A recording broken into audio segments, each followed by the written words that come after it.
امریکہ اور اسرائیل کی ہمیشہ سے ہی ایک خاص بات رہی ہے کہ مڈل ایسٹ میں موجود یہ اپنے تمام دشمنوں کو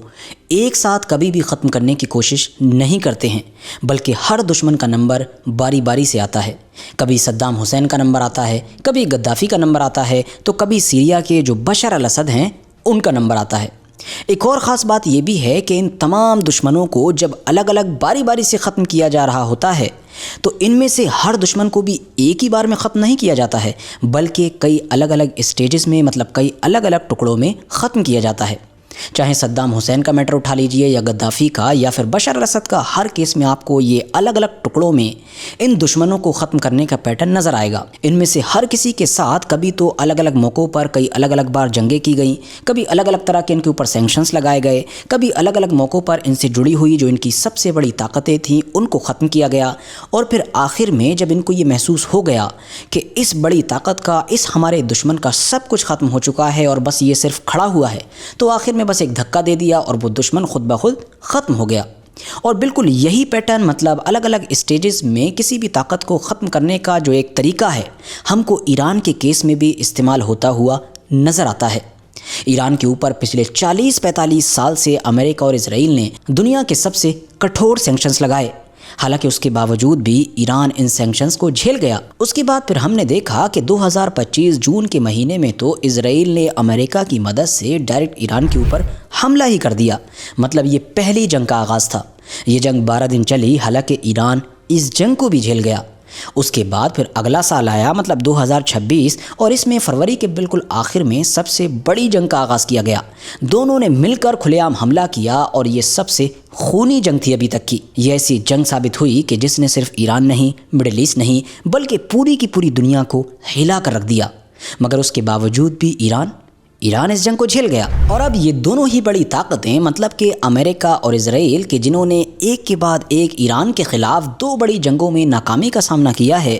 ان دونوں بڑی طاقتوں کی نظر اب ایران کی ایک بہت ہی قیمتی اور طاقتور چیز پر ہے، کیونکہ ان دونوں کی ہی یہ تمنا ہے کہ ویسے تو ہر جگہ پر ناکامی ہی فیس کرنی پڑی ہے، مگر جاتے جاتے اب اس قیمتی چیز پر ہی ہاتھ صاف کر لیا جائے، یہیں پر ہی کوئی کامیابی حاصل کر لی جائے۔ اور ورتھ نوٹسنگ چیز تو یہ ہے کہ امریکہ اور اسرائیل کے اس منصوبے میں عرب دنیا کے زیادہ تر مسلم لیڈرز بھی انہی کے ساتھ شامل ہیں۔ دراصل میں یہاں پر ایران کی جس قیمتی چیز کی بات کر رہا ہوں وہ کچھ اور نہیں بلکہ حزب اللہ نام کا وہی گروپ ہے کہ جو ساؤتھ لبنان میں ایکٹیو رہتا ہے۔ آپ لوگوں نے وہ کہاوت تو ضرور سنی ہوگی کہ مدعی سست گواہ چست۔ آج کی ڈیٹ میں یہ مشہور کہاوت لبنان کی جو حکومت ہے، جو گورنمنٹ ہے، اس کے اوپر بالکل فٹ بیٹھتی ہے، اور وہ کیسے یہ بھی آپ آگے سمجھ ہی جائیں گے۔ دراصل آپ کو یاد ہوگا کہ کچھ وقت پہلے ہی ایران اور امریکہ کی جنگ بندی ہوئی ہے، اور جنگ بندی کے آخر میں ایک MOU سائن کیا گیا ہے۔ جب یہ MOU سائن ہوا تھا، ایک طریقے کی ڈیل ہوئی تھی، تب ایران نے اس ڈیل کے اندر لبنان کا اور حزب اللہ کا بھی پورا خیال رکھا تھا،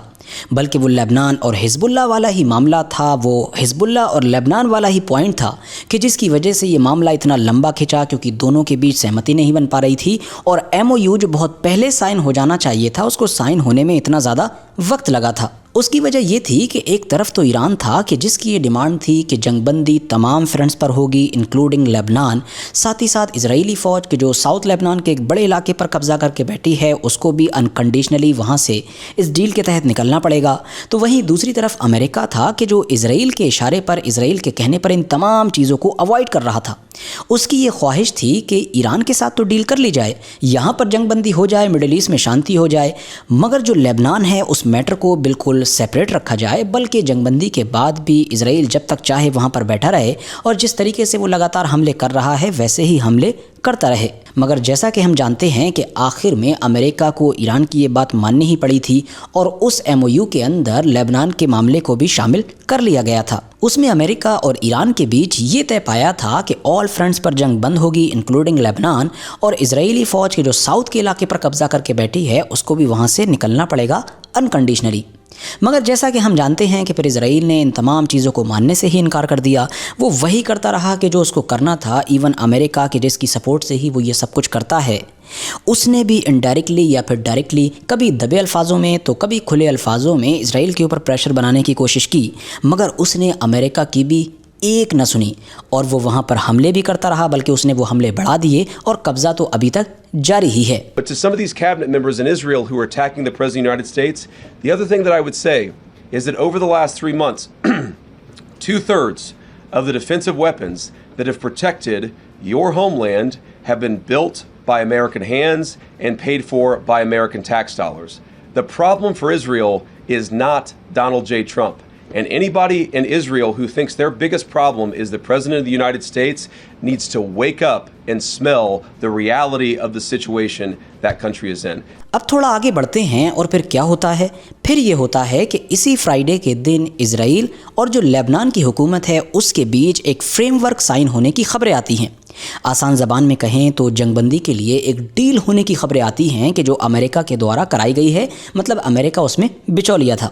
اب اس ڈیل کے بارے میں سب سے مذاقیہ بات تو یہ ہے کہ اس ڈیل کے اندر سے حزب اللہ پوری طریقے سے غائب ہے، مطلب وہ ٹیبل پر تھا ہی نہیں اور نہ ہی اس کو کسی بھی طریقے سے کوئی پارٹی بنایا گیا ہے۔ اب آپ ذرا خود ہی سوچئے کہ ساؤتھ لبنان کے اندر جو لمبے وقت سے یہ جنگ وغیرہ چل رہی ہے، یہ کس کے بیچ چل رہی ہے؟ یہ اسرائیل اور حزب اللہ کے بیچ چل رہی ہے۔ جنگ بندی ہوگی بھی تو کون کرے گا؟ ظاہر ہے اسرائیل کرے گا اور حزب اللہ کرے گا، مگر اس ڈیل کے اندر سے حزب اللہ ہی غائب ہے۔ اس ڈیل میں ایک طرف اسرائیل تو موجود ہے، مگر دوسری طرف حزب اللہ کی بجائے لبنان کی گورنمنٹ ہے،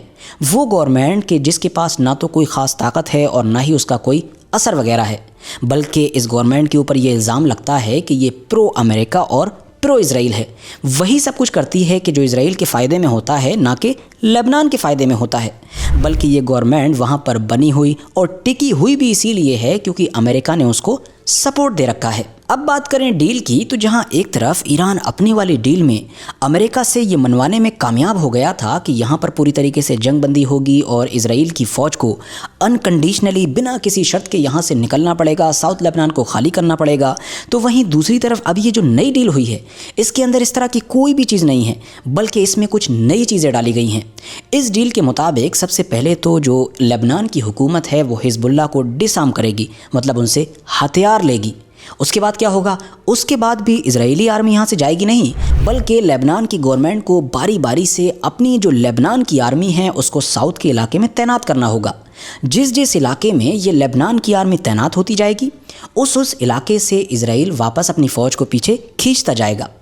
اب حیرانی کی بات یہ ہے کہ جو لبنان کی آرمی ہے وہ صرف نام کی آرمی ہے، اس کے پاس کوئی طاقت نہیں ہے، جس کا سیدھا سا مطلب یہ ہوا کہ وہ کبھی حزب اللہ کو ڈسارم کر ہی نہیں پائے گی، نہ وہ کبھی حزب اللہ کو ڈسارم کر پائے گی، نہ ہی اسرائیل یہ علاقہ کبھی چھوڑے گا۔ مطلب جو کچھ اس ڈیل میں رکھا گیا ہے وہ کرنٹ سچویشن کو دیکھ کر بالکل ان ریئلسٹک لگتا ہے۔ اب کیونکہ جیسا کہ ہم نے آپ کو بتایا کہ لبنان کی جو آرمی ہے اس کی طاقت بالکل نہ ہونے کے برابر ہے، تو اسی لیے امریکہ کی طرف سے بھائی ایک آفر بھی موجود ہے۔ آفر یہ ہے کہ ممکن ہے کہ امریکہ اب لبنان کی جو حکومت ہے اس کو اپنی آرمی کو طاقتور بنانے کے لیے فنڈنگ دے گا، بہت سارا پیسہ دے گا، ہتھیار دے گا، اس کے علاوہ ٹریننگ بھی دے گا۔ دوسرے شبدوں میں آپ اس کا مطلب سمجھ پا رہے ہیں؟ اس کا مطلب یہ ہے کہ لبنان کے اندر سول وار کا میدان تیار کیا جا رہا ہے۔ حزب اللہ اور لبنان کی آرمی دونوں کے دونوں جو لوگ لبنان سے ہی بلونگ کرتے ہیں وہ ایک دوسرے کے اوپر ہتھیار اٹھائیں گے، ایک دوسرے کے خلاف لڑائی لڑیں گے، اور ایسا ہونے پر کس کی خواہش پوری ہو رہی ہوگی، کس کے دل کو ٹھنڈک مل رہی ہوگی، یہ مجھے یہاں پر آپ کو بتانے کی ضرورت نہیں ہے۔ ویسے یہاں پر ایک اور بھی پاسبلٹی ہے، وہ پاسبلٹی یہ ہے کہ پچھلے کچھ دنوں سے یہ نوٹس کیا گیا ہے کہ ڈونالڈ ٹرمپ کی زبان پر سیریا کے جو احمد الشرع ہیں ان کا نام کچھ زیادہ ہی دکھائی دے رہا ہے۔ کئی موقعوں پر یہ نوٹس کیا گیا کہ ڈونالڈ ٹرمپ اپنی بار بار ناراضگی ظاہر کر رہے ہیں اس بات کو لے کر کہ اسرائیل نے جس طریقے سے لبنان کے اندر جنگ لڑی، جس طریقے سے اتنی زیادہ تباہی مچانے کے باوجود بھی حزب اللہ کے خلاف اسرائیل کامیاب نہیں ہو سکا، اس چیز نے ڈونالڈ ٹرمپ کو بہت زیادہ ناراض کیا ہے۔ اور ڈونالڈ ٹرمپ کا یہ کہنا ہے کہ اسرائیل کے بجائے یہ کام سیریا کے احمد الشرع اور ان کی آرمی کو دینا چاہیے تھا۔ دوسرے شبدوں میں کہیں تو ٹرمپ یہ کہنا چاہ رہے ہیں کہ اگر احمد الشرع اور ان کی آرمی کو یہ کام دیا جائے گا تو وہ اسرائیل کے مقابلے میں حزب اللہ سے کئی گنا اچھی طریقے سے نپٹ سکتے ہیں۔ حالانکہ جیسے ہی ڈونالڈ ٹرمپ کی طرف سے اس طرح کا اسٹیٹمنٹ آیا تھا تو فوراً ہی سیریا کی حکومت کی طرف سے ان تمام چیزوں کو ریجیکٹ کر دیا گیا تھا اور کلیئرلی کہا گیا تھا کہ سیریا کی حکومت کا لبنان کے اندرونی معاملے میں کوئی بھی دخل اندازی کرنے کا ارادہ نہیں ہے،